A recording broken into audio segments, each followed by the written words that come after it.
ഞാനൊരു rape case കൊടുത്താലോ? What? അല്ല, നിനക്കെതിരെ ഒരു റേപ്പ് കേസ് കൊടുത്താലോ?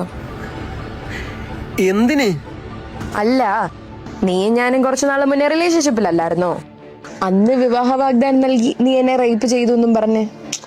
ഷെറിൻ, അതിനങ്ങനെ ഒന്നും ഉണ്ടായിട്ടില്ലല്ലോ. ഉണ്ടായിട്ടില്ലേ? ഞാൻ വേണ്ട വേണ്ടെന്ന് പറഞ്ഞിട്ടും.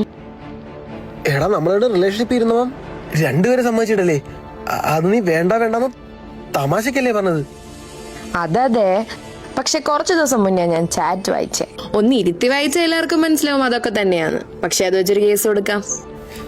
എടാ, റിലേഷൻഷിപ്പ് നിർത്തിയ നീയല്ലേ? ഞാൻ നിന്റെ കാല് പിടിച്ചില്ലേ? ഞാൻ അറിഞ്ഞോ നീ വലിയ ഇൻഫ്ലുവൻസർ സെലിബ്രിറ്റി ഒക്കെ ആവുമെന്ന്. അപ്പൊ പിന്നെ ചുമ്മാ ഒരു കേസ് കൊടുക്കാന്ന് വിചാരിച്ചു. പിന്നെ എന്റെ പേരും വെളി വരത്തില്ല. അങ്ങനെ ഒരു പരിപാടി ഇതിന്റെ ഇടയിലുണ്ട്. ഷെറിൻ, നീ എന്തൊക്കെയായി പറയുന്നത്? നിനക്ക് എന്താ വേണ്ട ശരിക്കും? എന്താ ചോദിക്കാത്തേന്ന് ആലോചിച്ചിരിക്കുവായിരുന്നു. 30 ലക്ഷം രൂപ വേണേ പിന്നെ ചോദിച്ചോളാം, സമയം കിടക്കുമല്ലേ. 30 ലക്ഷം? This is cheating. നീ തന്നെ ആലോചിച്ച് നോക്ക്, കാശാണോ വലുത് അതോ നീ ഇത്രയും കാലം ഉണ്ടാക്കിയ ഫെയിം ആണോന്ന്? ഒരു മിനിറ്റ്. ഹലോ ഷെറിൻ, നീ എന്തൊക്കെയായി ലൈവ് കിടന്ന് വിളിച്ചു പോകുന്നേ? ലൈവോ? എടി കോപ്പ, അവൻ ഇൻസ്റ്റാഗ്രാമിൽ ലൈവ് പോയിക്കൊണ്ടിരിക്കുക. നീ പറയുന്ന നാട്ടുകാർ മൊത്തം കേട്ട്.